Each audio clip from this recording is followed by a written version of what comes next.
All right, we're just waiting for one more participant, and then we will get started in just another minute.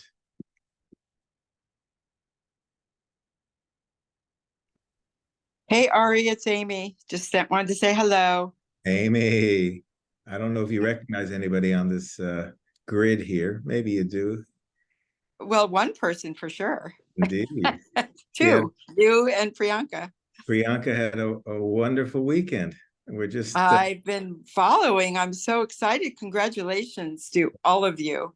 glad it all worked out so beautifully. Yeah. Well, as Priyanka's manager, while we're waiting for people to file in, what good news are you referring to, Amy? What did you read this weekend? Oh, well, first and foremost, best of Fringe There you go. and 5-star review. Am I counting too many? 12-star review. I don't know, 25-star review.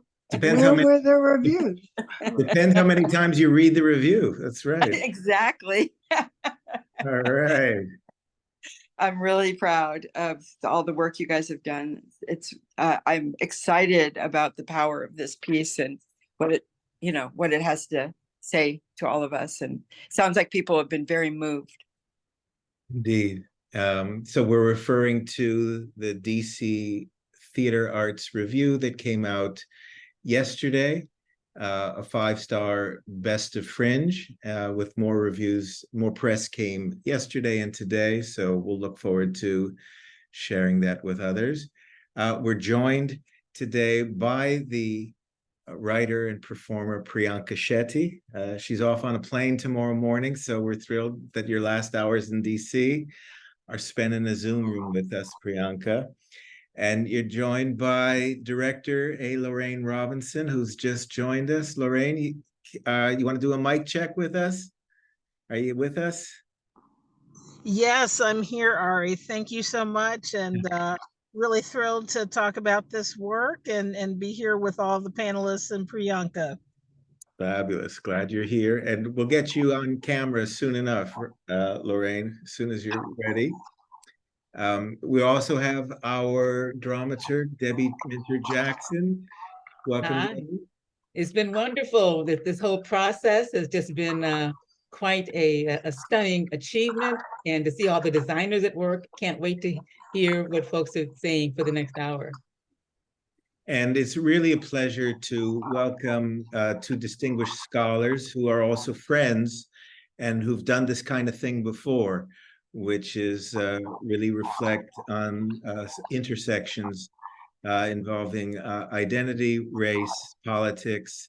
So it's a pleasure to welcome Professor LaNitra Berger, an associate professor of history and art history, director of African American Studies at George Mason University. Having a little bit of noise here. We want to make sure that if people are not speaking, they can be on mute so that we can all hear. Thank you so much. Dr. Berger is an affiliate faculty in the Center for George Mason Legacies and the Department of History and Art History, where she teaches classes on African and African American art, museum curating, South African history and culture. As an art historian, her research focuses on the intersections of art, social activism in the Black and Jewish diasporas.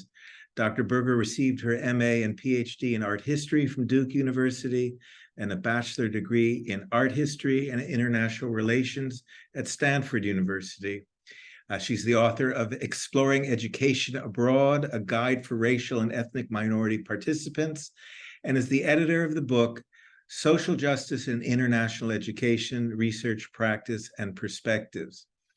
She's joined by the professor who recommended her to this panel. So I really want to thank Lauren Strauss, and you get an extra finder's fee.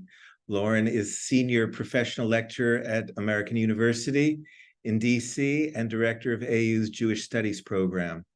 The scholar of American Jewish political and cultural history, her forthcoming book is Painting the Town Red, Jewish Visual Artists, Yiddish Culture, and Radical Politics in Interwar New York. She promises that her next book will explore social and political activism in the DC Jewish community. Her museum work includes curating an exhibition on the history of modern Israel, serving as consultant to the Library of Congress exhibit From Haven to Home, and advising the new Capitol Jewish Museum in DC. She is a co-chair of the Greater Washington Forum on Israel-Arab Issues and a founding board member of Heart of a Nation, a group which encourages dialogue among Americans, Israelis, and Palestinians. In particular, Lauren Strauss has taught about Charlottesville in August 2017 in several of her courses, from Jews in the American political tradition to her course on the history of Black-Jewish relations in the US. So really a fabulous group who are with us today. Lorraine, maybe a few guidelines about how the evenings are going to go, and then we'll turn it over to Debbie to introduce Priyanka. Certainly. Well, we are just happy to have, again, Priyanka, our team, our panelists here today, and all of you who are here in the audience. And while we're having our discussion today, we just want to encourage all folks. Well, first, we want to just welcome all of you again for being here. And we want to encourage all of you while you are here to share your thoughts and enter your questions in the chat during our discussion. And we just look forward to your participation during this time together.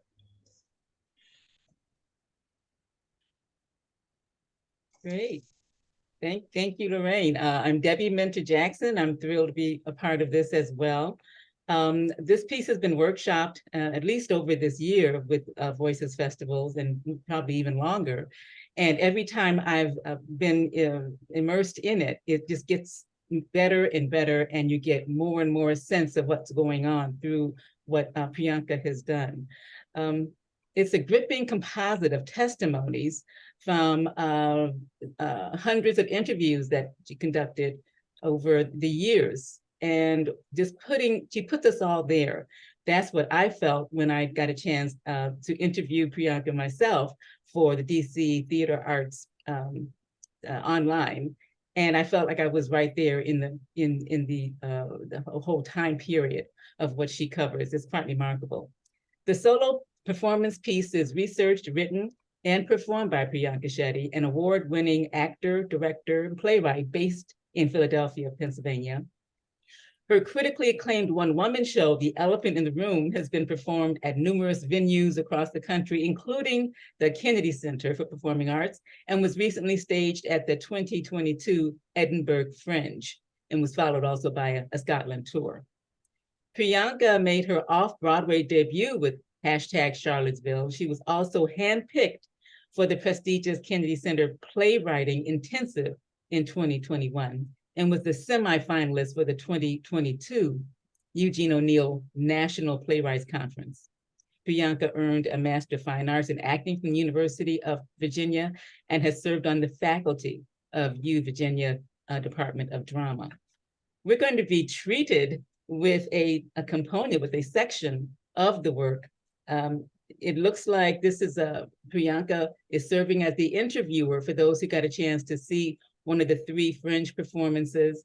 You'll see that she takes on the roles of amazing characters, and I really can't get enough of them. In this case, the interviewer is asking people about their reflections on the torchlit rally in Charlottesville, Virginia, August 11. Some of these people are locals or university professors and community activists and people. So didn't know if you wanted to have any further introduction or information to provide, Priyanka. Otherwise, there you go. That's great. Thank you so much, Debbie. Hello, everyone. For those who are joining us after watching the play, welcome back. For those who are just experiencing this for the first time, welcome. I'm going to share a brief excerpt from the play. As Debbie mentioned, it starts with the interviewer posing different questions to interviewees. I'm going to dive right into it.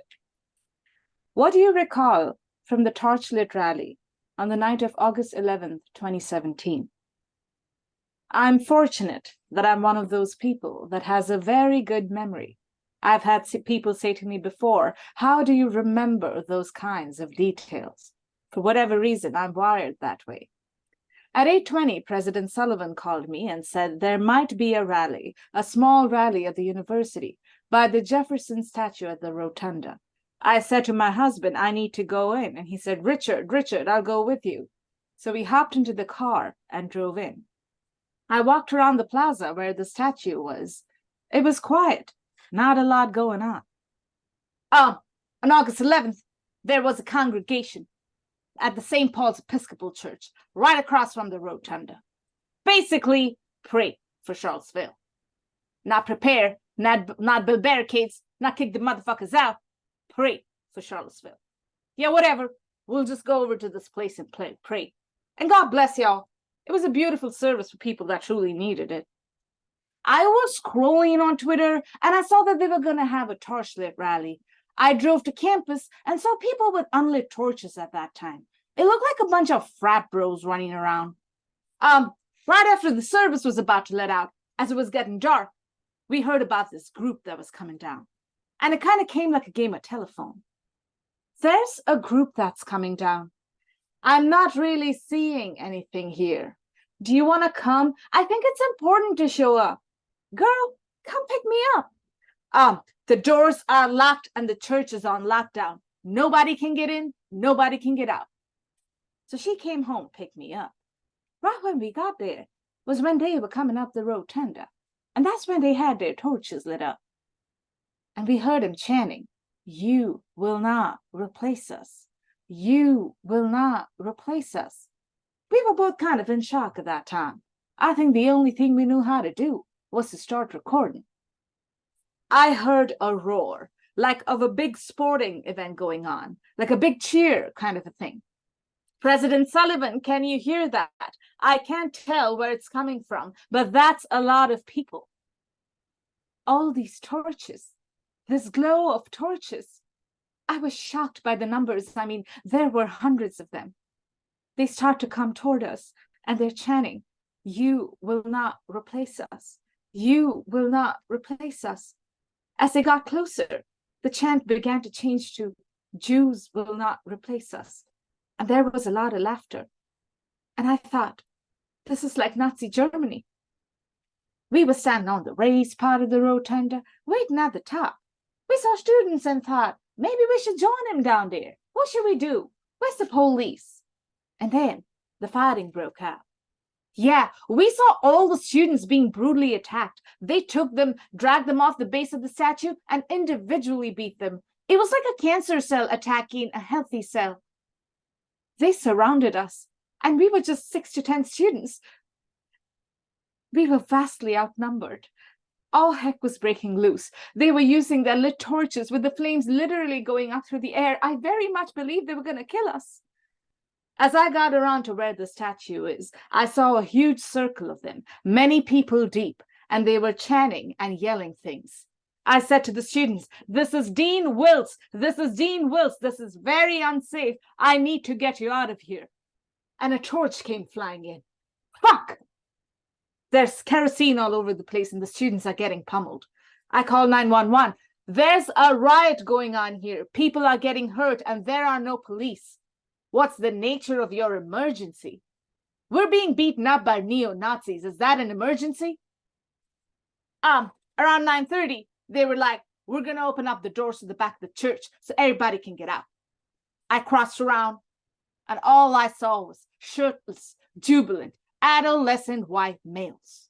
It looked like summer camp out there for them, but a lot of us were living in fear. When there was all this chaos happening, a person calmly walks up the stairs, flanked by what looked like security. Yeah, when he was 10 feet away, we realized that's Richard Spencer. He walks up and tries to give a speech. "We have won. Yeah, we have claimed and restored victory. We have taken the streets." But no one could hear him. When he realized that, he just dips. He just tries to leave. The police are coming in at that point. We just thought he was trying to evade arrest. We were not having it. I have no idea where it came from, but I was like, we should follow Richard Spencer. I just didn't want him to get away. Or at least I wanted there to be evidence of him just being a coward. So we followed him all the way to campus where he got picked up. He had like a Suburban come pick him up, but his posse was way too big. So he left kids. He left a bunch of 12 to 15-year-old boys right in the middle of campus, like high schoolers or something. Yeah, they were with him the whole night, just like young kids in white polos. It looked creepy. I legitimately believe it was some kind of weird internship or training. I would never get that close to Richard Spencer ever again. I got hit with some mace because that was now flying around. It did not hit my eyes, so I could still see. I emailed the city manager and chief of police right then and there. If this is any indication of what's going to happen tomorrow, you should just cancel it. People evacuated because people started to get arrested. And then all of a sudden, the torches started going out in certain sections. That was super weird. That was one of the surreal things.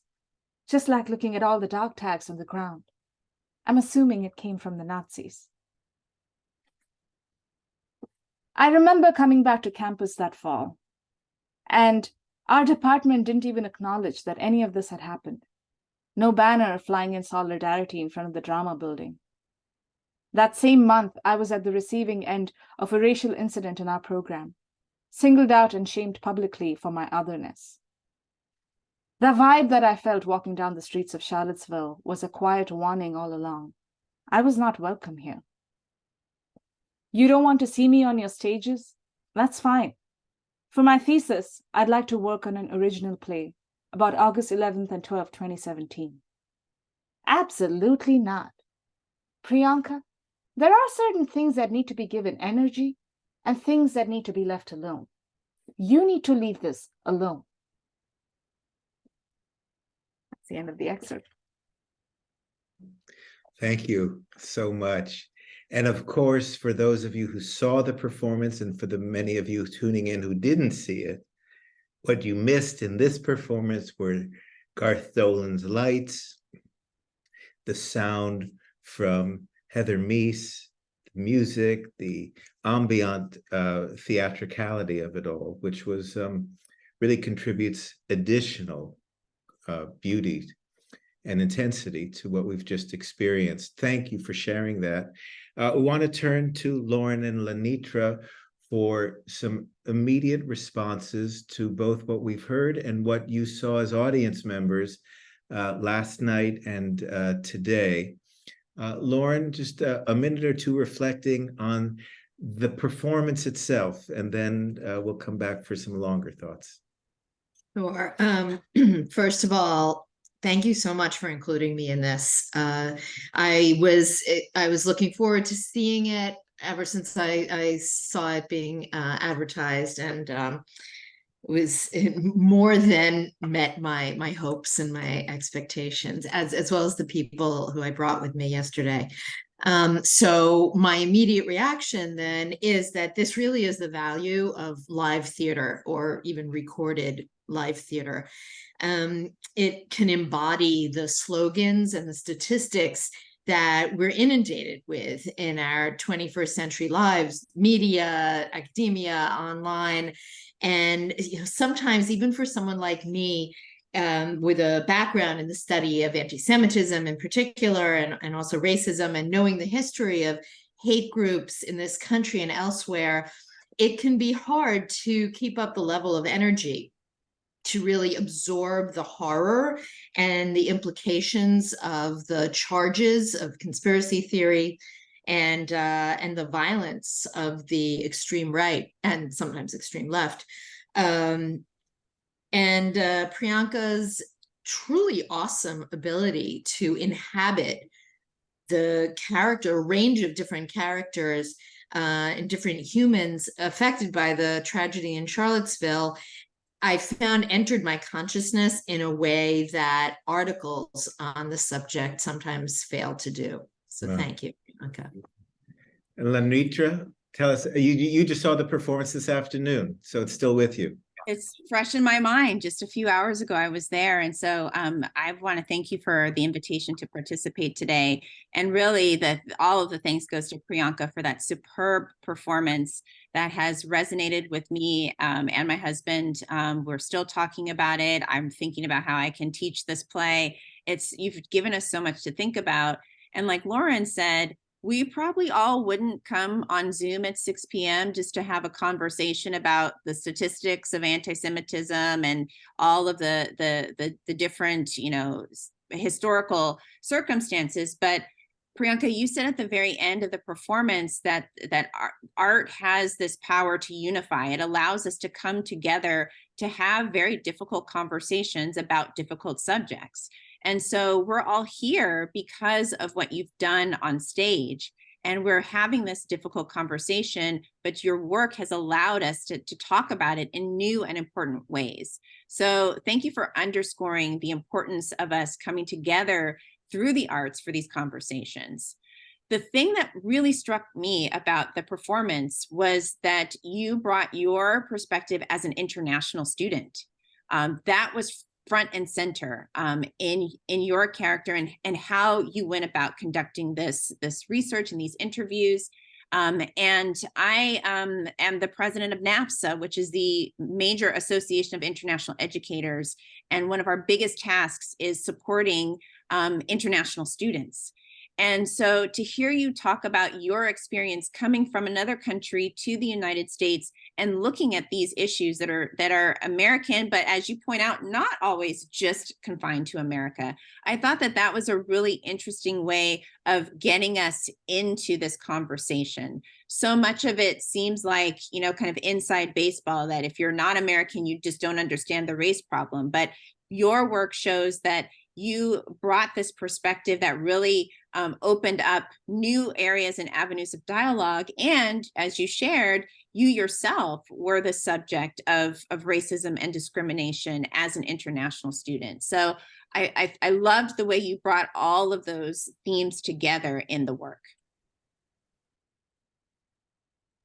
Priyanka, let's open it up. I would love for you to respond both to that and to, as Debbie alluded to, this play has been in development, not just for a year, but obviously for 5 years since you first started writing it. And the character of the interviewer, of you, has gone through an evolution as well.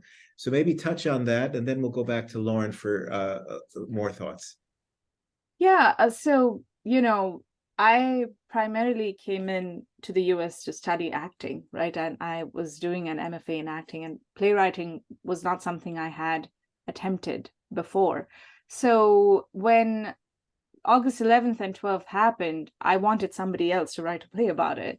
And I was sort of waiting for that to happen. And a year went by, and a year and a half went by, and nobody wanted to, for some reason, touch this topic.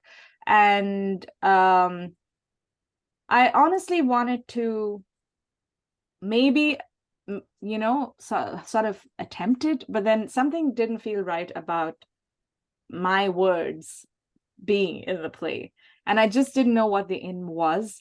And when the racial incident that I talk about in the play happened, I felt like I had to deal with that first. So I wrote my other play, The Elephant in the Room, in response to that, in order to sort of, deal with it. And that became the first play I ever wrote. And then in the meantime, by the time that I had put that up on its feet and performed it once, I had seen Moises Kaufman from the Tectonic Theater Project as a guest. He had been invited as a guest to UVA, and he was talking about their process for the Laramie Project and how they went as an ensemble to Laramie, Wyoming, and interviewed the community members there. And that sort of was that light bulb moment, was like, this is the way that this play needs to be written. It should be the words of the community. So I immediately reached out to people I knew in the community, and that was my starting point, and I started the interviewing process. And then organically, every time I'd interview someone, I'd ask, who should I interview next? And before I knew it, a lot of the people who ended up, being in those 100+ interviews that I ended up doing, were key in when I looked at the trial transcripts. I'd interviewed almost 90% of them. And at that moment, I hadn't realized what I was documenting. And now looking back, when you talk about the evolution of the interviewer herself, I guess, I realize, now in hindsight, I didn't think I fully understood the kind of responsibility that it entailed when I first set out on it. But now I have a deeper appreciation for it. And I'm so happy that, this play is being still continued to be developed and workshopped. And I had the chance to present it in DC and get all of this amazing audience feedback. And I look forward to diving into it once again, to find more nuance in the story. Lauren, let's come back to you and sort of try to put how this play deals with the history of Charlottesville and what the 2017 rally and riot mean historically, both for Charlottesville and for the narrative of Jews in America, of Blacks in America. And for others in America who are seen as suspect by the philosophy that's really on the rise. People are only starting to understand the extent to which there is what one of my colleagues called a collision between racism and anti-Semitism, and you could add homophobia and everything. But specifically between anti-Black racism and anti-Semitism, there's a special history to that, as LaNitra and I have been teaching. And people need to understand that there's a strong relationship there. There's a long history there, but they're not the same thing. They're not the same, but they're related to each other, and they are often played off of each other, these kind of twin hates by only recently alt-right, 1978, neo-Nazis and Skokie, and which you actually mentioned in the play, and on and on. So we need to understand that what's behind the alt-right rationale to understand why Charlottesville is such a major landmark on the trajectory of extremism in America in general. For instance, what we've only heard of recently in kind of mainstream media is something called replacement theory. The idea that that immigrants, dark people, Jews, Muslims, etc., are aiming to replace the people who really should be in America, white, straight, male, Christian, etc., and that the Jews, and this is where the conspiracy theory aspect comes in, that the Jews are behind this whole idea, with, I'm proud to say, a long history of advocacy on the part of the organized Jewish community, advocacy for immigrants in particular, and civil rights, etc. And so this concept of replacement theory, which we saw in the chant, you will not replace us, and then morphing into Jews will not replace us, has really hit mainstream media as listened to by certain people. Even Fox News, Tucker Carlson is well known to really espouse this. And so it's really taken off, and it's a huge audience. So it's also been spouted by politicians talking about the economy. And we're heading into what will be an ugly race next year, and talking about children's books that they dislike, or the fact that certain books paint objectionable populations in a positive light in their eyes. And also it reawakens something that many of us, many scholars, thought was kind of not gone, but moribund, and that's religious anti-Semitism. People had really focused a lot, understandably, for the last century on racial and economic and political anti-Semitism straight from Nazi Germany. But there is a religious Christian fundamentalist anti-Semitism that is often expressed as something called supersessionism, that we don't have to go into the details right now, that has been reawakened. And so it's all part of a sort of seen as a picture of an insidious force that is trying to take their country and their culture away. George Soros is a favorite example here of sort of the apogee of the conspiracy theorist. He's often portrayed as a behind the scenes force. And so this is where the study of history and an academic study of hate groups and hate speech comes in handy. So in a nutshell, again, using someone like Soros as an example, what is often called the tropes, or really themes, common themes of anti-Semitism and racism, is present often in imagery. In one of my classes, I show students a slide of Soros, the billionaire, the European billionaire, who's a major funder of many different liberal causes through his Open Society Foundation. And so there's a picture of him as a puppet master, operating all sorts of unwitting actors behind the scenes. They often they're Black, they're Latino, etc., and they are considered by this narrative incapable of creating their own sort of construction of identity in America. And so the Jews are behind it, sort of forcing this. I then show, and this is where history comes in, a picture that was common in 100, 125, 130 years ago during the Dreyfus trial in France. And that really went around the world. And it is shocking. Like when I show these two pictures next to each other, I get gasps, because what you see is a political cartoon from the 1890s and the turn of the century, showing a Jewish banker, usually part of the Rothschild family, as a Soros-like figure clutching the globe.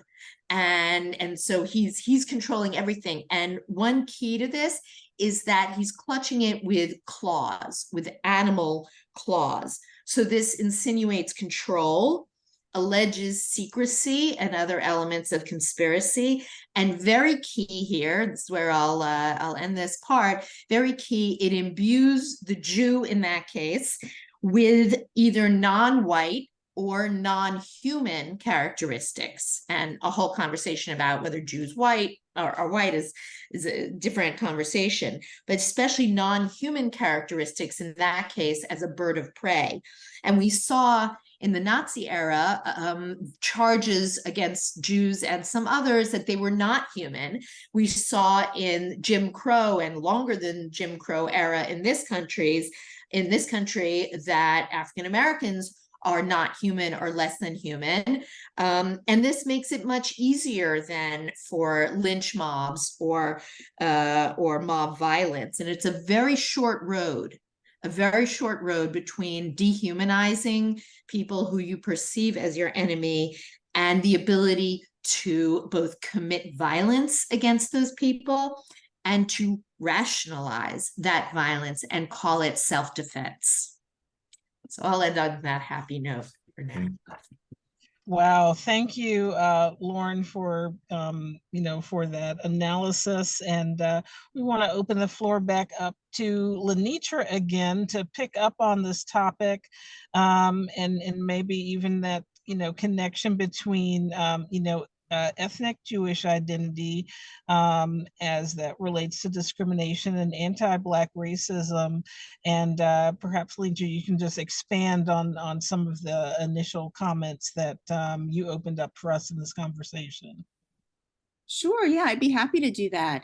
I see the play as a call to action. For anyone who thought that these issues were in the past, that, we're getting further away from the World War II era, we're getting further away from the 1960s and the civil rights movement. The Charlottesville incident itself showed us how much, how prescient and alive and well white supremacy is.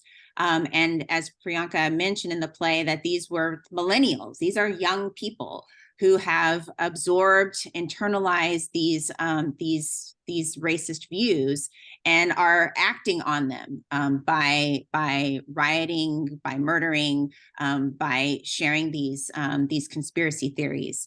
So it's the teaching of history has never been more important than it is now. Students studying history, taking these courses, taking Lauren's course, taking my courses in African and African American history, and yet at the same time, these types of programs are under attack by state governments. So it's really, really important now that we take the lessons that we've learned in this play and think about how we will educate ourselves and remind ourselves that we have not solved any of these issues by any means, and that they are very much they can come up at any time in any place. One thing that I find really interesting about the play is that they're looking at the students and faculty at UVA, and also people in the broader community.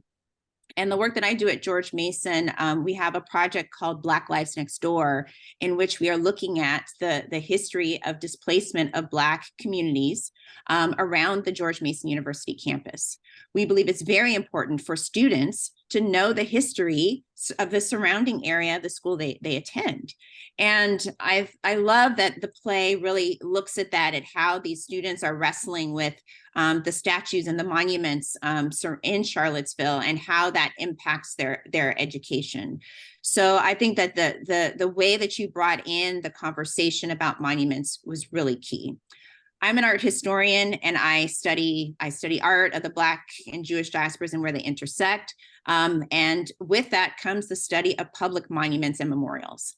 I've been interested in this for a very long time. It was not until Charlottesville, though, that conversation then became a national conversation again. And in 2018, I taught a class in South Africa where I brought George Mason University students to South Africa to study public monuments and memorials and their connection to white supremacy in South Africa. And we talked a lot about Charlottesville and what was happening in Charlottesville the year before, as we were in this other country that had a very similar racial past, and how they dealt with their public monuments and memorials. So again, I'll say that art has that power and ability both to bring people together, to have those conversations, but as we've seen through the play and through our knowledge of Charlottesville and those public monuments, those monuments also can be tools of white supremacy. They define who belongs in public spaces and who doesn't. They define who belongs in those narratives and that history and who doesn't. Those monuments can be incredibly intimidating. I know that my parents came from the segregated South, and they spoke all the time about passing by certain monuments and memorials and the chilling effect that they had on their understanding of whether or not they actually belonged in that space. So the monuments play an important role in the play and in the history and in those unfolding events. And it's critical that we think about that, especially those of us in the DC area, because we're filled with monuments. If I live in Virginia, I live near Pickett Street. Like every street seems like, you're at the intersection of Lee Avenue and Lee Court. So that it plays a huge role in how you think about space and who belongs and who doesn't. So, this, as we know, many of these monuments were not erected immediately after the Civil War. They were erected during the time of the Civil Rights Movement, when Black people were pushing for equal rights. So these monuments were erected in ways that were meant to intimidate people and prevent them from exercising their rights as American citizens. So the intersections between racism and anti-Semitism are very key in how we think about white supremacy. Lauren and I teach a class called Blacks and Jews in America that we taught together, where we really dove into these intersections in great detail. And for many students, They may be aware of anti-Black racism. They may understand that, but they're not as aware of anti-Semitism. Many of the students in my class thought that that was a thing of the past. And we know that in Charlottesville, that's not true at all. And so getting students to see that there's anti-Black racism, there's also anti-Semitism, and that those two things intersect in very crucial ways that we need to know is how we help our students to learn this material and to understand how their college experience and their college education builds them into better citizens when they leave college. How do they go into communities with that awareness and with that sense of empowerment that it's not enough to know, you must also act? A last question for our scholars, but I'll start by addressing it to Priyanka, and then we'll open it up to everyone. But that's really to do with the new component in this play that, of course, has been around in one version for several years. And then in this last few months, Priyanka has busted the structure open to include the courtroom, the civil case that is argued before a judge who we hear, and with a defense attorney and a prosecutor, as well as hearing from defendants, in particular Richard Spencer. So Priyanka, I'd like you to just talk about the decision to go there after initially not incorporating the voices of the alt-right, and then to ask for a reflection on it from Lorraine and LaNitra, and then we'll open it up to everyone. Yeah, there's a section in the play where one of the interviewees asks me, are you going to interview any white supremacists? Because if you are, I'm not going to do this. So that was very important to me to honor that. So Ari, you know this, when we first met, that absolutely there was no, I didn't put a mic in front of white nationalists and say, what do you think? Right? Because their speech was loud and clear in the alt-right scene, where we go over every single one of their principles or beliefs, and each character has a counterpoint to it. I think what the trial or the inclusion of that does structurally for the play now is it's a great way to set context, because, unfortunately, when I have conversations about Charlottesville, either people know all about it and they know exactly what I'm talking about when I mention the rally and, white nationalists showing up. But whereas there are always others who are like, oh, is this when, I'm not really sure. So it's so appalling that people are already forgetting about it. So I did have to consider that, oh, what if we have audience members who have very little context of what the play is about? Then the trial, in terms structurally, it also sets the context, and it explains what we, it sort of very briefly and succinctly sets the tone for what we're about to dive into in the play. Another thing was, again, the fact that a lot of the interviewees were actually plaintiffs in the case.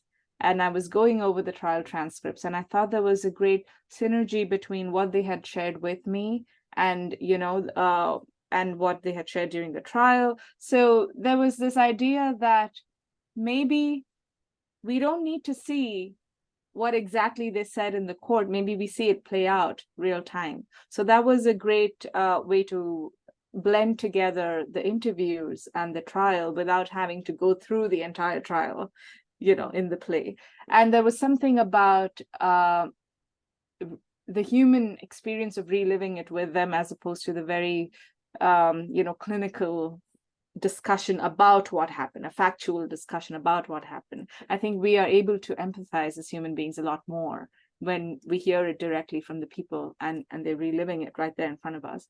So, and then there was also the opportunity to address, in terms of, a missing piece in the playwriting aspect of it, where we don't really meet the antagonist.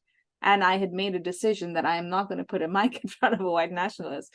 And I was very, adamant about that, and I still am. It was a great way to meet, I guess, through Richard Spencer, the alt-right, and to really see the extent to which, you know, they hold these beliefs and how. Yeah, so I thought I'm just poring over, and there's so many pages and pages of transcripts. I found those scenes that you all saw, those who did watch the play, as the ones that truly highlighted that and filled that gap. And I'm continuing to explore that and see what else I can incorporate. But Great.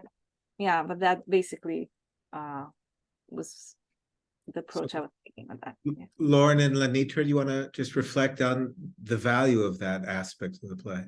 Yeah, just very briefly, I want to hear what other people have to say, and we'll conclude later, right? Yeah. And further comments. So I was thinking about this all day today, actually, since I saw the play yesterday. When there's a tragedy, whether intentional or not, everyone tends to focus on the numbers and terrorism or anything. And how often have you heard only one person was killed? Oh, there was this big fire, only 4 people were killed. One of the most powerful aspects of the play for me was the lengthy monologues that you gave, or the speech that you gave to Heather's mother. You know, the Talmud is one of its well-known sort of mottos from the Talmud, the compendium of Jewish law, is that to save one life means you're saving an entire world.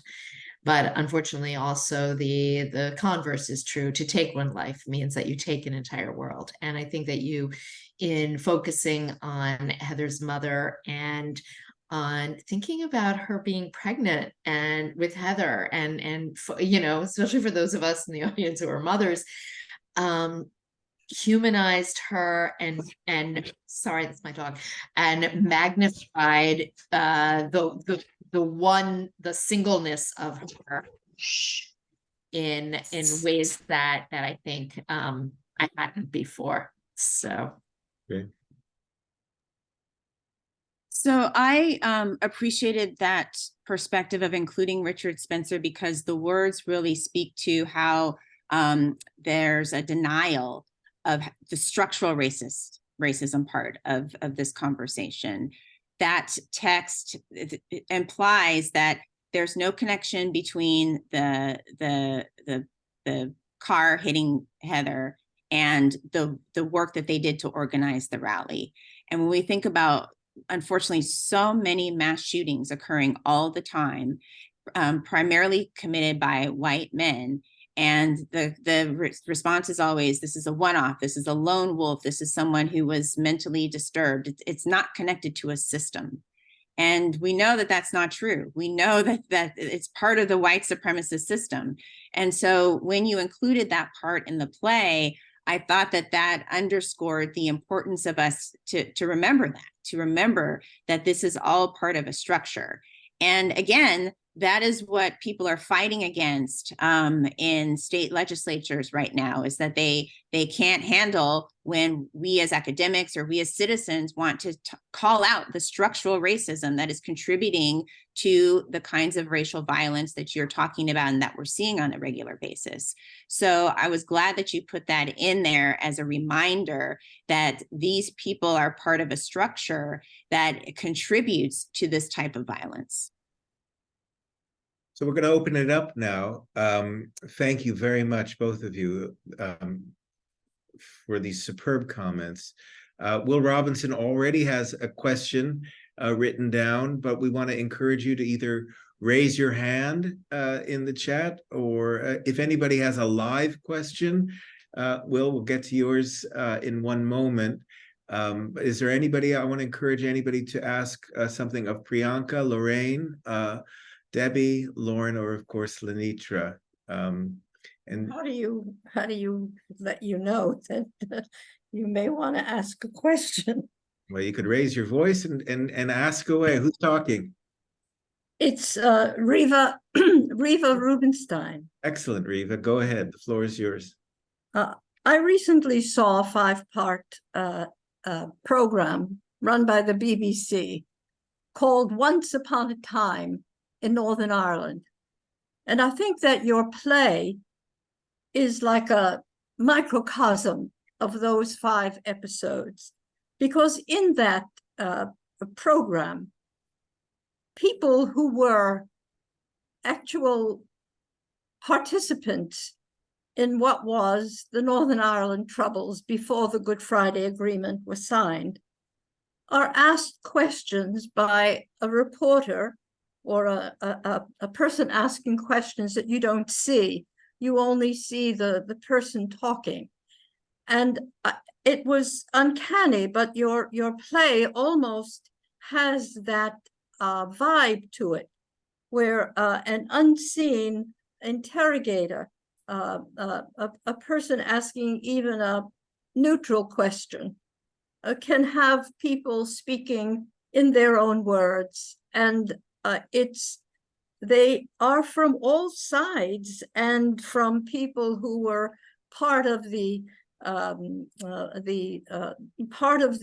armed groups, and that really also gives you a chance to hear what their feelings, their ideas are, that they're not all bereft.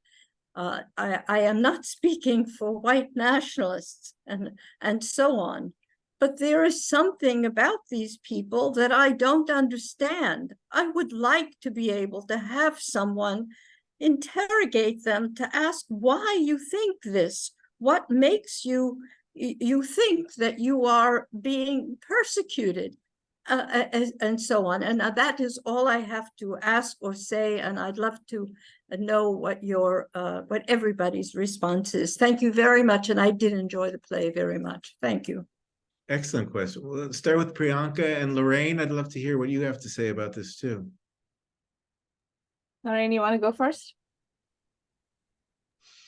I was gonna let you jump in there. I cannot speak for a white nationalist audience, but I know that the thoughts that fuel that type of bias and hatred and prejudice, it is a systemic form of thinking that is, it's diseased, and it has faulty logic to it. And so I love some of the the lines in your play actually that sort of comment on what the system of structural racism is. I love Tamara's lines about it being a cancer, a virus, and it's not something that is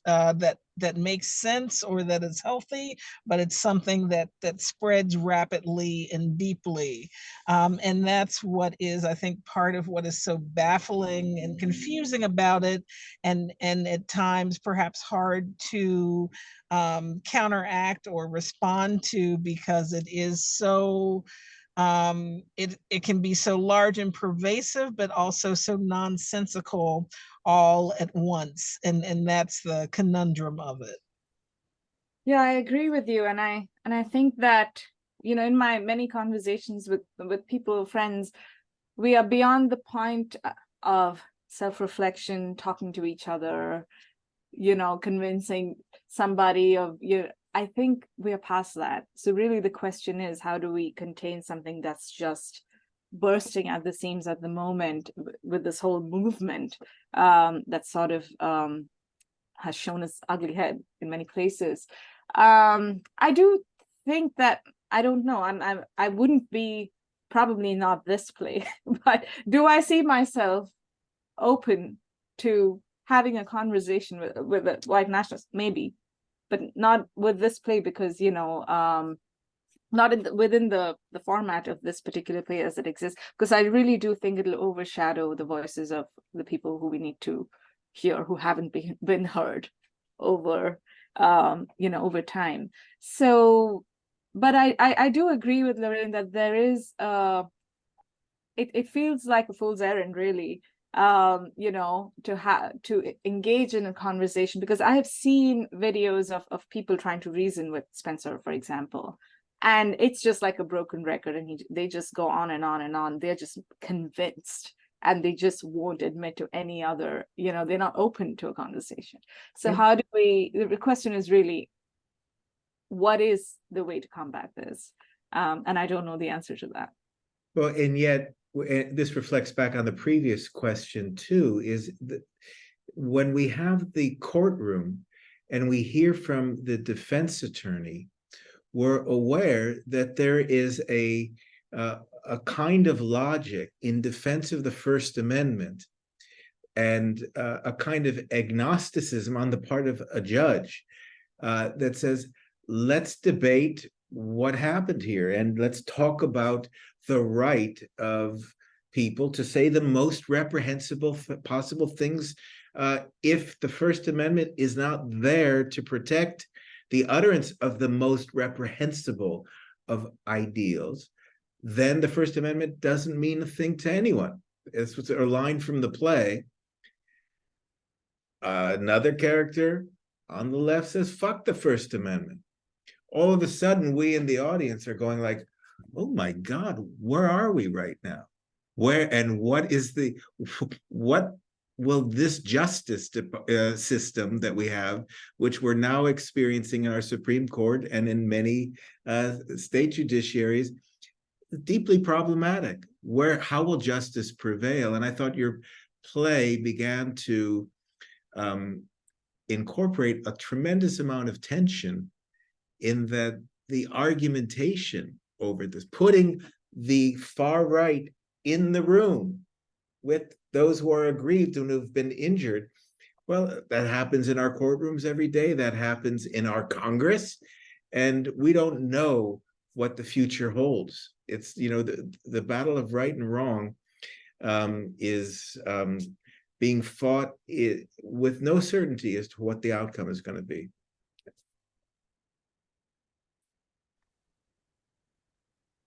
So I would like to just offer, there's an interesting book called White Lash. I have not actually read the book, but a week ago, I heard in person the author in conversation with somebody at the Enoch Pratt Library in Baltimore. And he actually addresses this, and it wasn't a totally new theory to me, but if we're looking for why, he puts it in he puts white supremacy, the current white supremacism, in the context of every time there's been forward movement towards racial equality, there's been a backlash, which he calls white lash. And he actually spent a lot of time talking about this whole First Amendment issue. And it's a real conundrum. And he asked us to think about what's our higher value, First Amendment rights, or I think he used the word racial inclusiveness, something like that, that it's sort of a values problem. But if you can see it on the Enoch Pratt Facebook page if you want to dig into that. I'm forgetting his name, but it's the author of White Lash. And it was very, very instructive and interesting hearing him address it, because it really speaks to a lot of things that you all just said. Yeah. Bill, how about Will Robinson? How about your question and what you wanted, where you wanted the conversation to point to? I think Letitia has her hand up. Had her hand up. Oh, for yes. a bit. Thank you. Okay, cool. We'll get to you later. Letitia, please.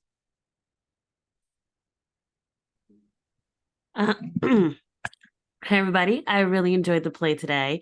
Thank you so much, Priyanka. That was fantastic.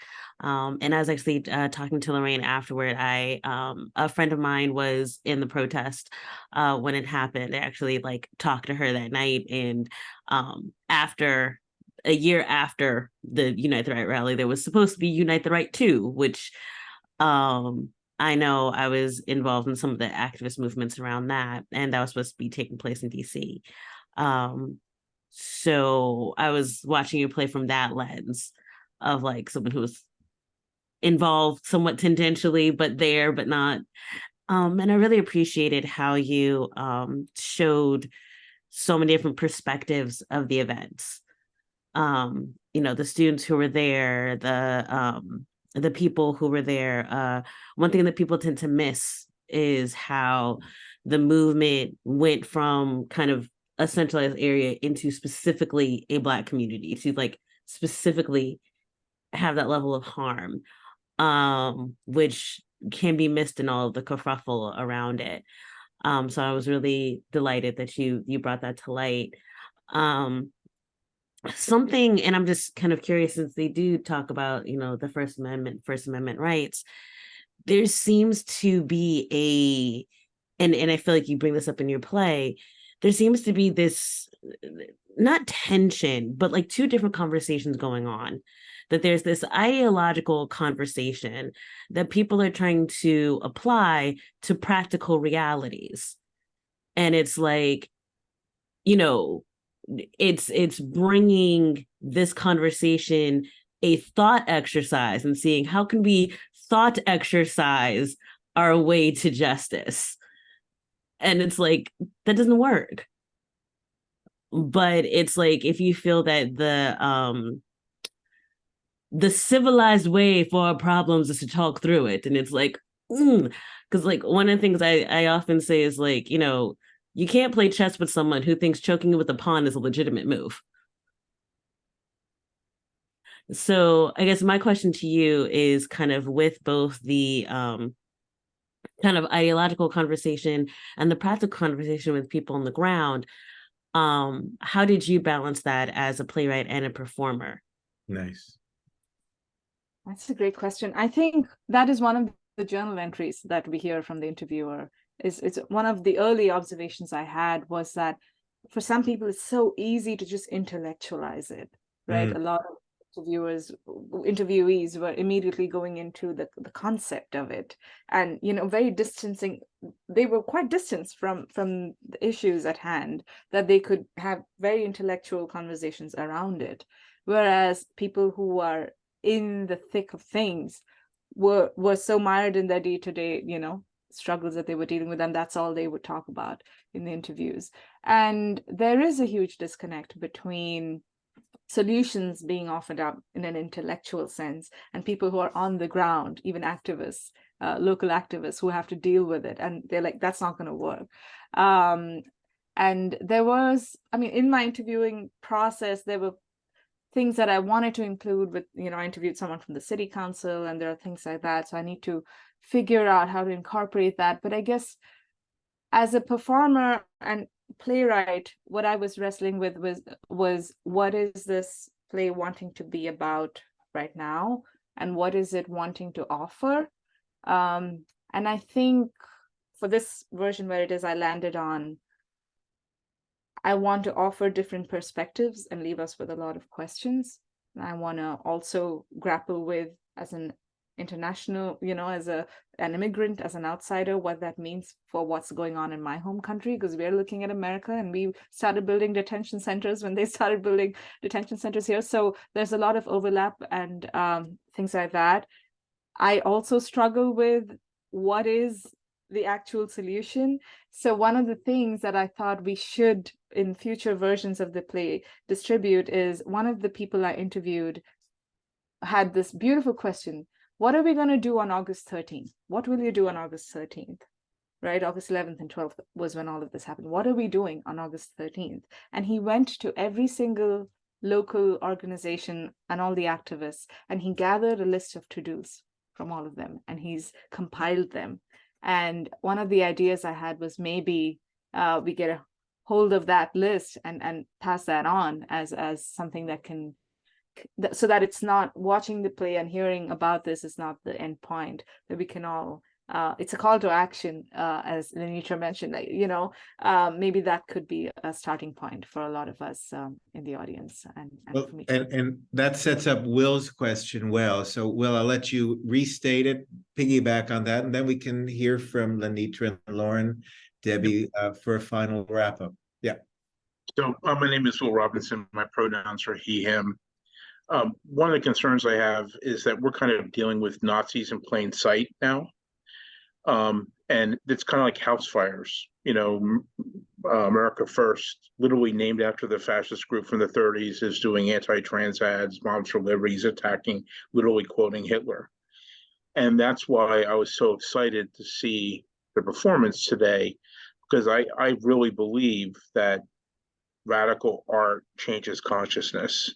And we need to have a conversation with the American people, but I really like the idea of some of these political figures to really understand how close we are to the ascension of fascism in this country. And that a lot more people could have died. And the kind of laissez-faire attitude that the city had, I think, unfortunately, is the same attitude that a lot of other people had. So I'm very interested in the discussion about historical nature of this, but I guess I'm a political operative. I'm more interested, from my point of view, what can we do to help you? We're civilians. It's a very powerful piece of work. You are an incredibly powerful actor, and I think in some ways, because you're not a Native American, you come at this with vicious clarity and honesty, which someone who's from Virginia couldn't do. And it really strips away a lot of what we need to have stripped away. So what can we do to help? What can we civilians do to help? I think there's a very interesting, diverse set of people. And I'm willing to bring other people in to help you. Great. Before we hear from our panel for one last go round, Elaine, did you want to put your comment did you want to expand on that and the unique role that Priyanka's character contributes? Well, I mean, I'm challenged by what to think about the play as play, not only for its political content, but for its structural issues. And I'm impressed by what's been done, and I see things that I'm looking for more of. As I say, I mean, for after the judgment, which is kind of a important moment in the play, but I'd like to know what's happening in Charlottesville since. And I don't know how long you're going to keep revising the play. But that notion of since is part of what I think is related to Will's comment even about what next. What are people in Charlottesville saying? What is the fucking university saying?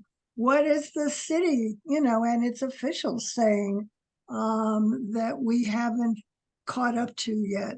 And I don't know how long you want to keep revising, but I think that becomes how, in a way, one gets to the question of what is to be done and what to do next.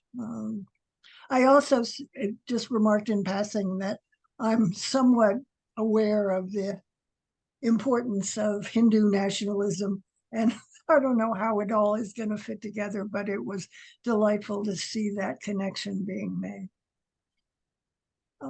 I'm interested in our professors reflecting on how universities that have been the site of traumatic incidents and whether or not your particular universities have experienced such.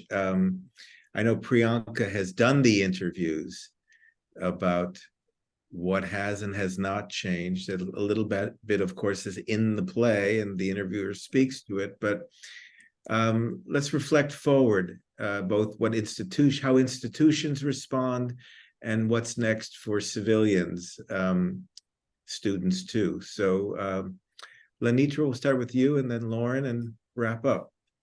Yeah, I just put a link in the chat to our Black Lives Next Door project, which is a student faculty research project in which our students are grappling with the history and legacy of George Mason and the university in its founding years. So we are having this conversation right now because for so many years, George Mason University and its administrators and students have said, we're the anti-UVA. We're not very old. We're in Northern Virginia. There's no racism here. And we know that that is not the case. We know that there were Black communities that were displaced in Fairfax. We know that the first Black students at George Mason had a horrible time at the university. And we know that students protested and the administration squashed the protests. We also know that George Mason, the man, owned slaves and he had a very complicated relationship to slavery. And none of that was discussed when I first got to George Mason. It was hush hush. And in the time that I've been at Mason and scholars have been pushing students to do this research, we've constructed a memorial to the enslaved people that George Mason enslaved. We have done this student faculty research project that's a more contemporary project. But this is not an easy conversation, even to have in Fairfax, that considers itself far away from Charlottesville. And it's very important that students understand how they got to the university, how they are learning what they're learning at the university. So this project is very important to us as a Mason community, but we also believe that it's important for every university to be asking these questions, for all students to be making this connection and doing this type of work. So it is a difficult conversation to have, but it's an important one and has certainly transformed both the landscape of George Mason. I'd love for anybody to come to visit and look at this memorial, but also the kinds of questions that we ask in the classroom and the expectations that we have for students, that you don't just come, you open up your mind and we shove some stuff in and you leave and you get a job, but that a higher education is about building citizenship. So these are really important questions for us at Mason, but they are not easy. Yeah, something that I wanted to say before in response to the conversation about the courtroom and the lawyers. I had one of the lawyers on the case come speak to a class of mine several years ago, like right when the case was starting. I know it was before COVID, I think in fall of 2019. And we were sort of in touch with the lawyers in that case. My husband actually was a good friend of his from law school, was the lead lawyer. And so I was fascinated by the fact that this younger lawyer working on it said that their strategy was specifically to not make it a First Amendment case. They chose that strategically, that they wanted to prove the conspiracy aspect and premeditated violence, and the communication between all of the actors in the alt-right community. And that sounds kind of funny, alt-right and community sound weird in the same sentence. But as Ari alluded to before, the whole kind of landscape of First Amendment law in this country has really been shifting. And I'm not a First Amendment lawyer. I'm not, in fact, a lawyer. But if you speak to First Amendment lawyers, you realize that there are challenges these days that were unanticipated. For instance, the control over and to what degree is there a responsibility of owners like the owners of Facebook or Meta and God knows, Elon Musk and all of that, where does that fit into First Amendment when we all, those of us who remember, I was very little, I do remember the Nazis marching in Skokie case. That was a question of, it was a First Amendment question because it was a specific community where there were a lot of Holocaust survivors and a specific group of these local neo-Nazis. There was no social media. You could write an article about it, but now we're dealing with not just larger audiences, but it morphs into something different and can encourage violence. And that's why the lawyers chose to focus more on the conspiracy aspect. So just wanted to make that point, but in response to Ari's question and to all of the questions about what is happening now in academia and beyond, there is already more serious attention to these questions in academia than there was, even when I was in college or grad school.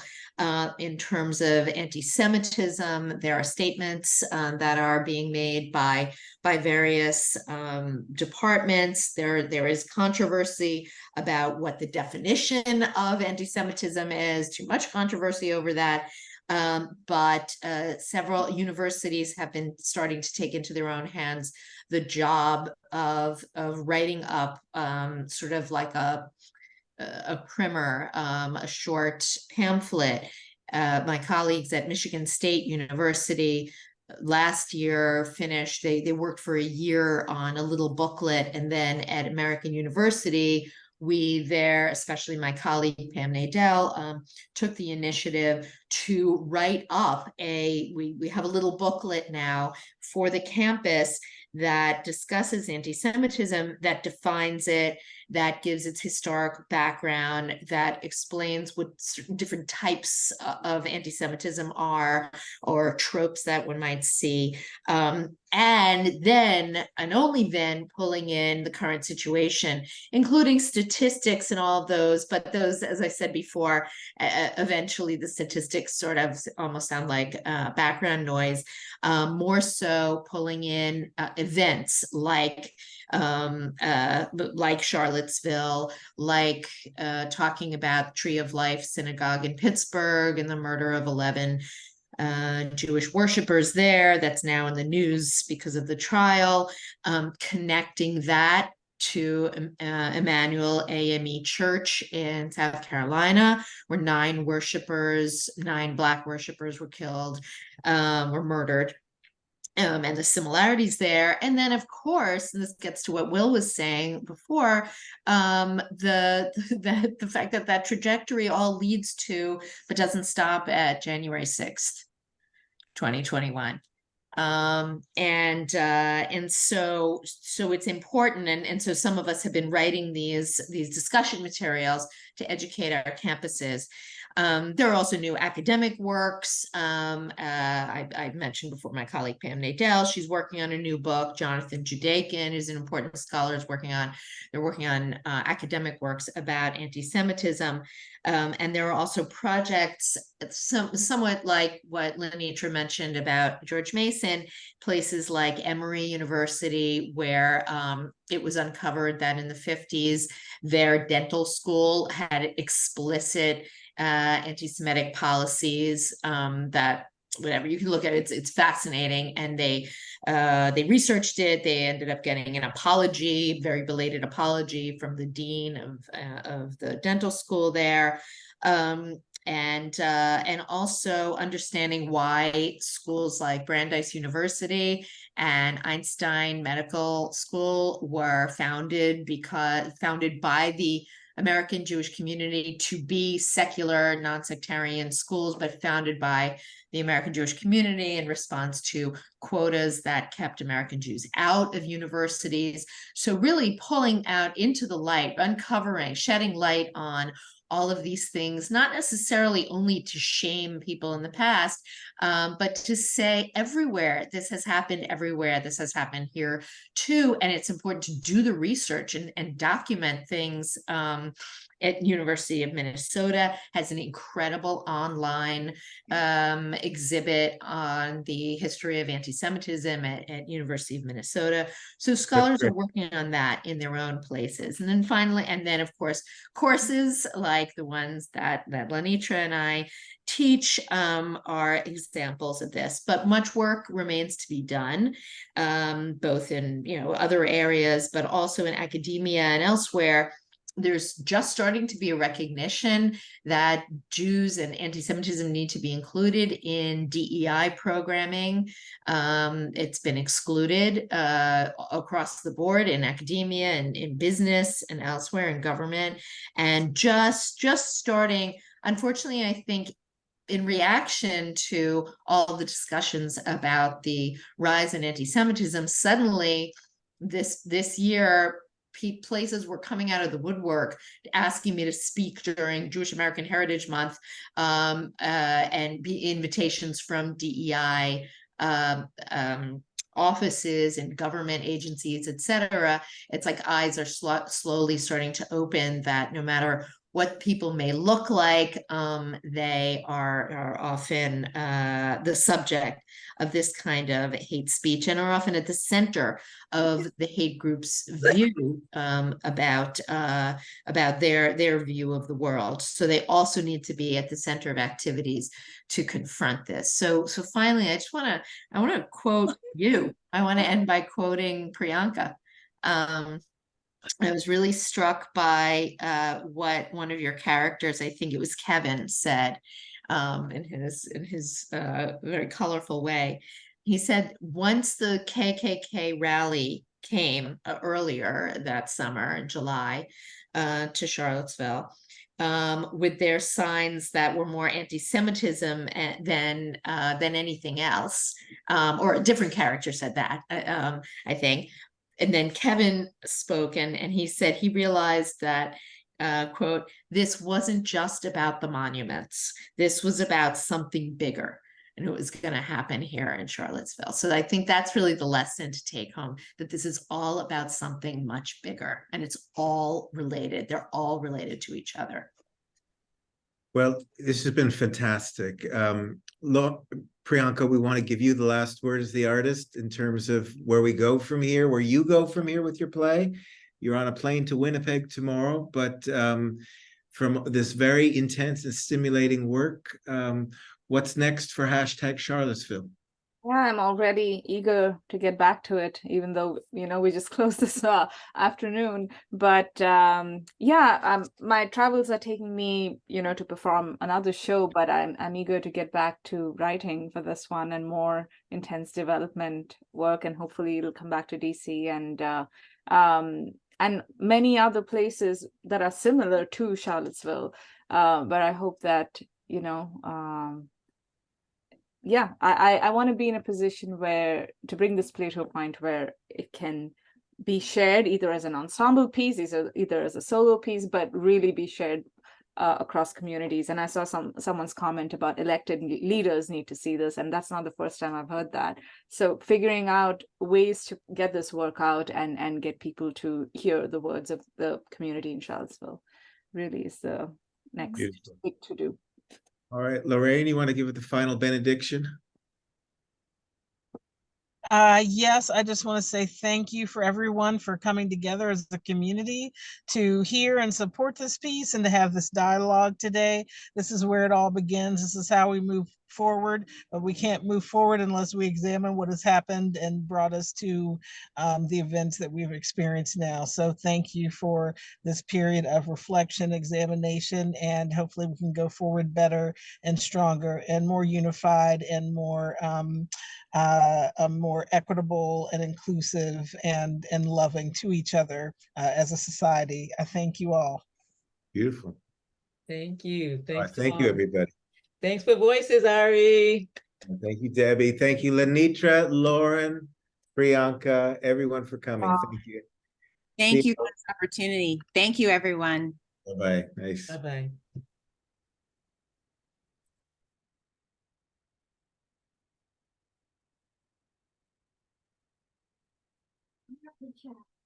You do.